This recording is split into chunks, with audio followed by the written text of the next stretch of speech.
In this video I'm going to take you behind the scenes on what it's actually like to be an international videographer. In this video I vlog my journey to Lisbon, going out there, shooting a wedding, document the entire process and what have you. So if you don't know who I am, my name is Jack Fernley. I'm an international videographer, photographer, video editor, content creator. I make videos for a living, as you can see from the title, the thumbnail and the channel. So yeah, a lot of people have been asking me, what's it like being an international videographer? If you don't know a bit about me, my story is, I've been videographer for 7 years, been to Greece, Bulgaria, Lisbon, America, etc., shooting for international clients. And people always ask me, what's it like getting your first international job? Where did they put you? What's it like? How'd you get through customs, etc., So document all of this in this video. It's a nice compact vlog. Just want to say I do apologise for the first minute or two. The audio is pretty crap. I don't know what really went on with my headphones. But it does get better, and I've tried to edit it the best I can, so do bear with it. It does get better. Let's jump straight into it. I hope you find some value in it. So we start off by going to the airport, kind of skip the packing stage because I forgot to do it. I was in a bit of a rush. But we go to Manchester Airport, the best airport in England. You can't change my mind. And shout out to my dad. He's always taking me to the airport for these international gigs. I also don't film security because they don't like to film in security. So, we're going to, I think it's the Terminal 2 or 3. But yeah, we get through security and then, we're off to the races. Tell you what, there's nothing I hate more than security when you've got a bunch of fucking camera gear. Security's the worst. It's the first time I've ever gone through security without taking everything out of my bag. It is a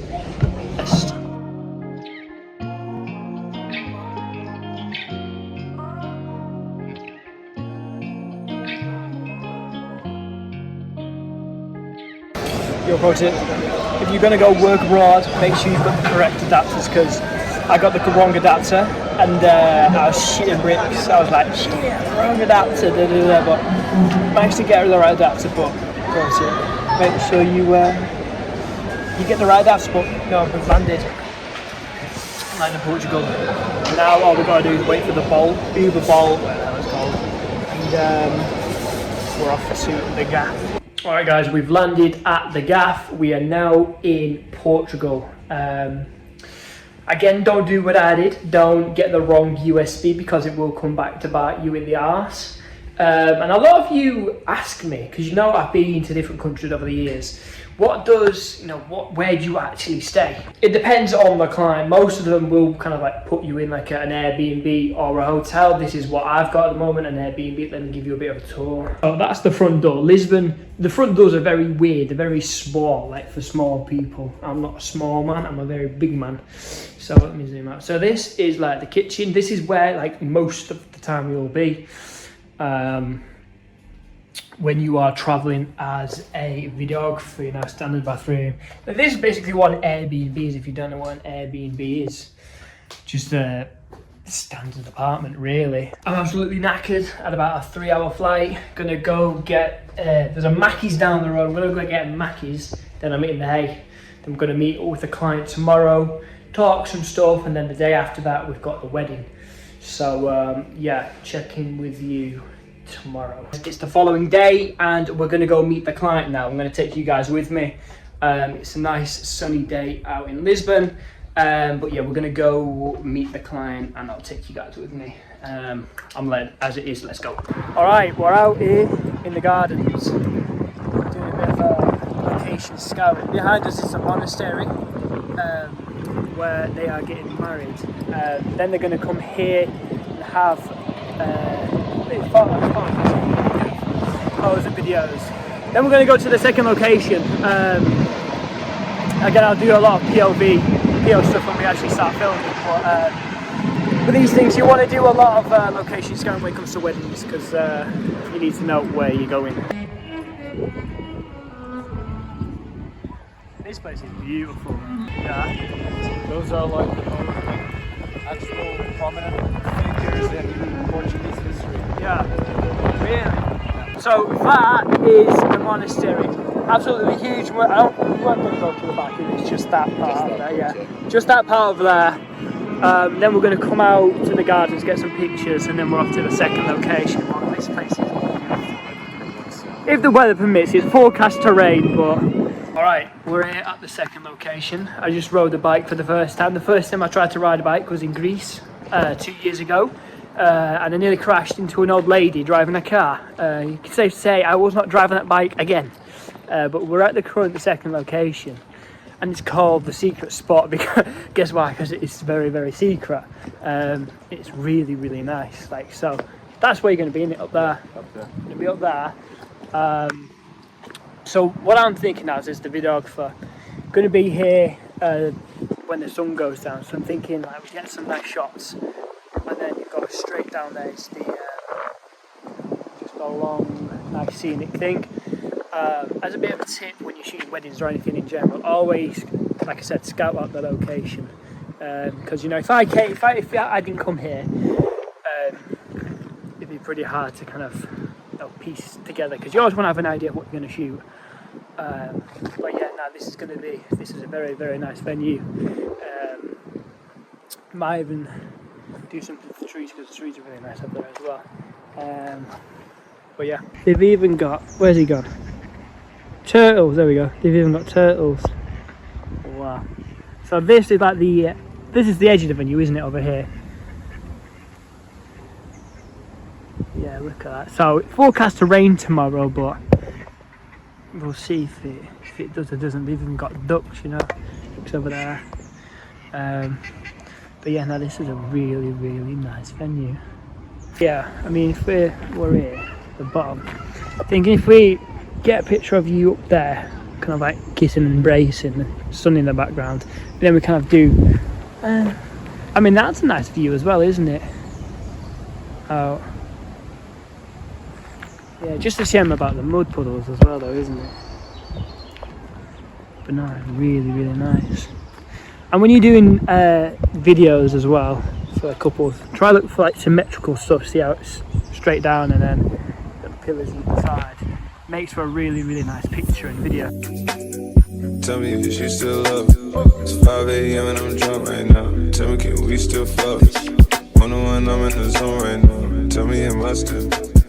Telling you just how I feel right now. Alright, we've just left the client. I'm going to do a bit of drone scouting at the monastery, because don't know if I can actually fly the drone, if it's a no-fly zone or not. But we're going to do a bit of a drone scouting at this. This is a lovely venue. This venue is gorgeous. We're going to do a couple of scouts around, see some of the good locations. But apart from that, it's going to be a tourist and you know, film and enjoy the city, because if you can, enjoy your time, you know. Don't think, oh, stress, wedding, film, you know, gig. Enjoy yourself. I got a lot of questions from beginner videographers saying all I can think about is the end result. Sure, you know, you got to think about the end result, but you just got to enjoy yourself, because if you're relaxed, you're going to get more shots. You know, things are going to look more naturally. If you're filming a DJ festival or wedding like I am, just relax, you know, enjoy the process, you know. Don't be too stiff, because if you're stiff, the client's going to be stiff, especially weddings and stuff of that nature. The more relaxed and fluent you are, the easier things are going to go. Just look at that venue. That venue is gorgeous. Anyway, catch you back. I'm going to check some if I can actually fly the drone here. Who would have thought a Mackey's would be like this residential building, but it is right at the bottom. A Mackey's in a residential building. What's going on, guys? It is the day of the wedding. I'm going to quickly take you through what I'm going to be taking to the wedding, what I'm going to be shooting on, focal length, that sort of stuff. I'm going to be doing some BTS as well throughout the day, so you know what I'm thinking at each moment. But let's go through what I'm going to be taking. Alright, in terms of gear, in terms of camera, this is the Nikon Z6 body. This is the Sigma 17 to 15mm 2.8. I love this lens because it's super wide. Got a bit of a panel just in case we need it. I don't think we will. Then we've got this Sigma 70 to 200 2.8 zoom lens, and then we've got some chargers. Then we're going to have like the wires in here once I've packed them over there. We've got an ND filter just in case, but I don't think we'll need it because it's raining. And in terms of the gimbal, this is the big boy we got. This is the, I think this is the Ronin. Yeah, Ronin RS2. It's not the C because it's a big boy. Yeah, that's the Ronin RS2. I've got a couple more things down there for it, but that is the main set we're taking. Oh, actually the drone. Then in terms of the drone, because we're going to crack the UAV to get some nice shots of the cathedral and everything. This is the DJI Mavic 2. That's the operating license for myself. Yeah, the Mavic 2, and then obviously the remote, etc, etc. That's a very good drone. So I'm told that's what we're going to take. We're not taking too much because it's going to be a one camera setup. Yeah, let's rock it. All right, we're all packed. Let's get a shimmy on and get to the venue. But before we go, I just want to say that when it comes to what you want to wear a wedding, it depends on the couple, but most of the time they're going to be like, just wear you know, something that's like nice but not too sweaty, because you are going to sweat a lot, especially if you're doing a wedding in the summer. You know, it can be up to like 10-12 hours sometimes. So discuss with the couple what you can wear, but I would not recommend wearing a suit because it can get pretty hot like I am at the moment. Basically, I'm just running some leather boots with jeans, quarter zip, and then I forgot what it's called, like an oval, like a pretty long, like a Tommy Shelby kind of coat. I forgot what it's called, but just talk with the client about what you want to wear, what they expect you to wear, because at the end of the day, you're doing their thingy and you don't want to be sweating like a pig. I've just been booted out. They're setting it up and getting all the tourists out because it's a tourist attraction, but it's closed for private events, which is good. So we're having to wait outside for about 10 minutes and then we can go in and start setting up. But until then, we've got to get everything ready. Alright guys, this is going to be a voiceover part because I couldn't get my phone on my camera for some BTS shots. So essentially, I got booted out, they cleared out all the tourists, and this is the groom, Rocky. He's meeting his family, his friends, the bride's friends, Monica's family and friends, and yeah, we're just outside getting some nice candid shots. We're currently waiting for the bride to turn up. The thing with this gig is that it's scattered there, so it makes it a little bit difficult, but my thingy doesn't clamp onto my gimbal. So what I'm going to have to do little check-ins like this. So basically, they were just outside for about half an hour, getting some shots of, you know, candid stuff, people hugging, meeting, the groom introducing himself, and all that sort of stuff. And then the real fun begins when the bride gets here, which should be arriving in the next 5 to 10 minutes. I'll keep you updated with that. When we get to the next location, I'm going to see if I can clamp my phone to my gimbal to get some POV shots, but if not, it's going to be pretty difficult. Okay, and now, so the bride, Monica, has arrived. You know, we've come inside, gotten some shots, she's walking down the aisle, and you know, this is probably the most important part of doing a wedding video, is the ring exchange, you know, the vows, and really capturing everything you can, especially the bride and groom, because, you know, they're the main subjects. I know it can be very, very hard as a one-man band. You know, you do what you can, especially if you can't control the lighting. Here, like the monastery wasn't the best lighting. Make sure to get like the pastor, vicar, whoever's doing the ceremony. And yeah, just do the best you can. You know, like I said, the lighting wasn't the best, but we did make it work. And yeah, make sure to get shots of everything, like literally everything. You know, bridegroom, pastor, vicar. I don't even know what this guy is, but he's a dude doing the ceremony. Just make sure to capture everything, you know. Okay, so they've just signed the papers. We couldn't really record that because it's not allowed to come out of the monastery. You know, family, friends, blowing bubbles. I believe that's one of their parents, one of their dad. I don't know who it is, either Rocky's or Monica's, I'm not too sure. You know, a big family group photo. We used to get some clips. And then we're in the gardens, you know, doing some nice stuff solo with these two. Thankfully, it didn't rain. It actually started raining after we'd finished. And then we get in a limo and go to this secret spot. A bit of a surprise. I didn't really know we were going in a limo. But yeah, so we've just arrived at the secret spot. And yeah, let's go. And I know I lied to way before. Right, so we've just arrived at the second location. Place we skied out yesterday. We went in a Lambo. We went in a limo. First time I've been in a limo. And now we're at a scenic private garden. Get some nice shots here. I'm going to get them down towards the bottom. I'm going to get them to hold and embrace. We're going to get the drone up in the air. Get some really, really nice drone shots.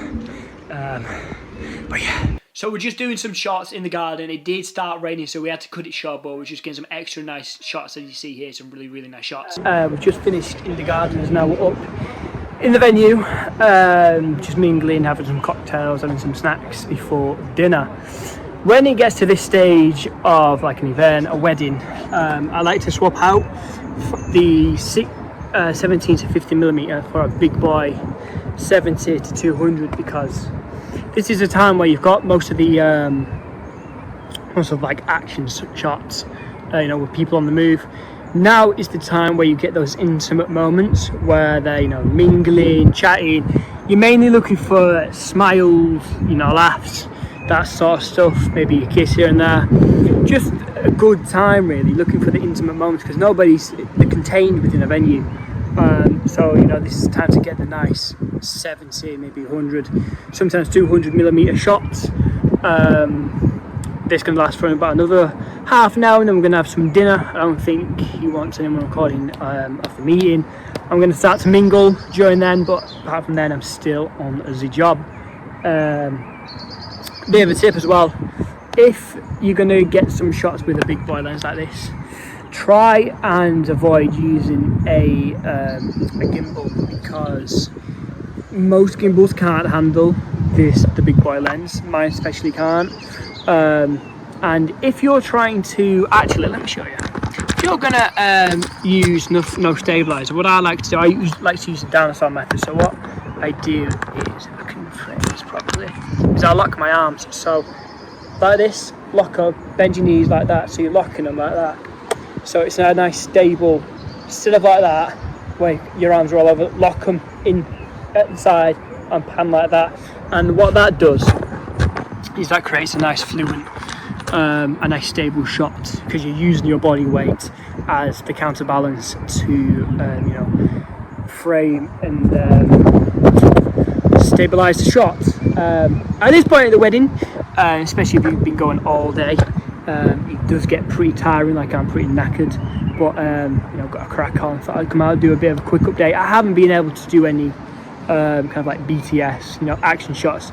I'll definitely be putting. I might do a voiceover actually of what I've been doing. But basically, we're at the monastery. Then we went to the gardens, did some family group photos, and then we got in we got in a limo, came up here, went around the garden, got some nice shots there. The wind's picking up. There's a bit of a check-in. We've just had lunch and we've just done the first dance. So now everybody's partying.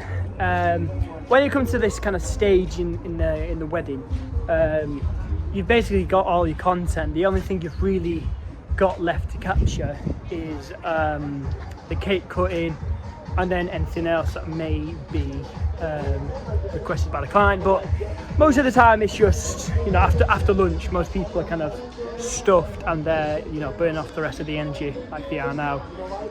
So again, lunch, first dance, cake, that's kind of it in terms of the average wedding. But yeah, so see if I can attach this to my camera. If not, I'm gonna have to keep doing some voiceovers. But yeah, I mean, after we've got the cake cut, I'm gonna get them down there. I'm gonna get them on here actually, on the patio. Then do a drone shot out there, a reveal, and then we're gonna get them down there at the bottom, because that's a really nice symmetrical kind of waterway. And then you'll probably be done for the day.